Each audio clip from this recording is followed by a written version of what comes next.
Hello दोस्तों, राम राम सभी को। कैसे हैं दोस्तों आप? आशा करता हूँ कि आप यहाँ भी होंगे दोस्तों, अच्छे भले होंगे दोस्तों।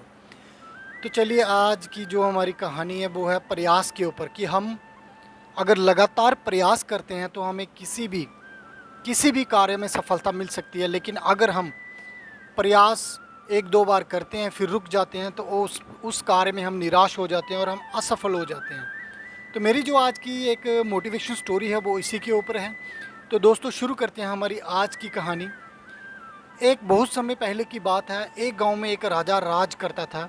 एक बार क्या होता है कि ये राजा के पास विदेश से एक आदमी आता है एक बहुमूल्य पत्थर लेके, और राजा को वो पत्थर जो होता है वो अर्पित कर देता है।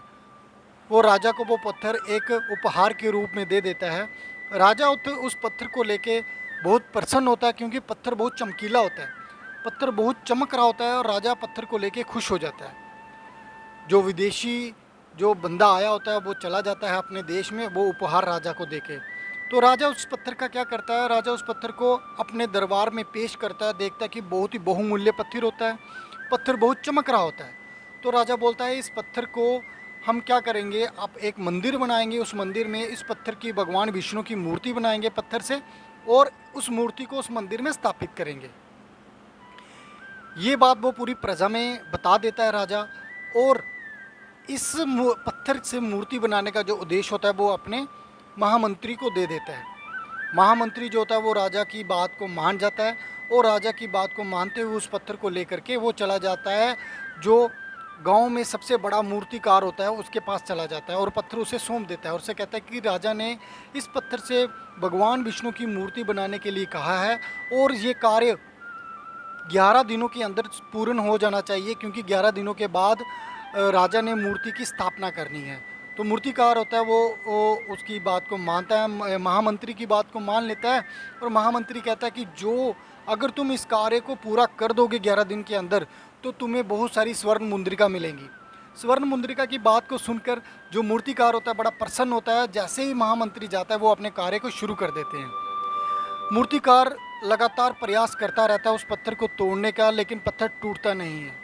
वो 10 बार, 11 बार, 12 बार हथौड़े से पत्थर को काटने की कोशिश करता है, लेकिन पत्थर उस तरीके से कटता नहीं है। मूर्तिकार लास्ट में आकर के मूर्तिकार परेशान हो जाता है, क्योंकि पत्थर टूटता नहीं है, तो उससे मूर्ति कैसे बनेगी। फिर मूर्तिकार क्या करता है, उस पत्थर को लेकर महामंत्री के पास चला जाता है। महामंत्री को कहता है कि महामंत्री जी, ये पत्थर तो टूटता नहीं है, इससे मूर्ति कैसे बनेगी। आप ये पत्थर वापस ले लीजिए। अब जो स्वर्ण मुद्रिका मुझे देनी थी, लेकिन मेरे से ये काम नहीं हुआ, तो मैं उसके लिए माफ़ी चाहता हूँ। लेकिन महामंत्री को राजा का जो आदेश था वो मानना बड़ा ज़रूरी था, वो काम करना बड़ा ज़रूरी था। अब महामंत्री परेशान हो जाते हैं। तो महामंत्री के दिमाग में एक बात आती है कि गांव में एक और छोटा सा मूर्तिकार है, क्यों ना उसे ये पत्थर दिया जाए, शायद यही उसे काम पूरा कर दे।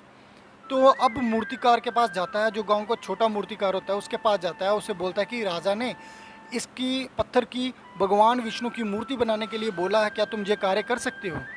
तो वो जो छोटा सा मूर्तिकार होता है वो कहता है कि महामंत्री जी, मैं प्रयास करता हूँ।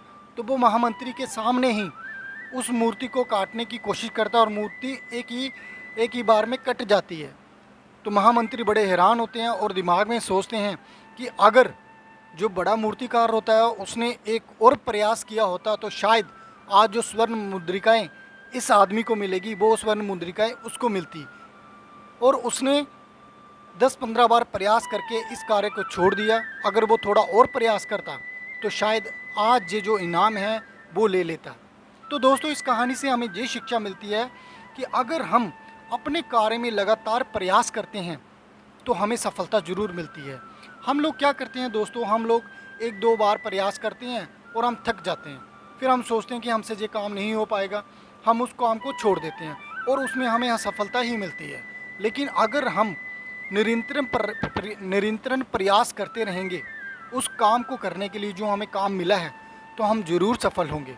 तो दोस्तों, मेरी ये कहानी आपको कैसी लगी?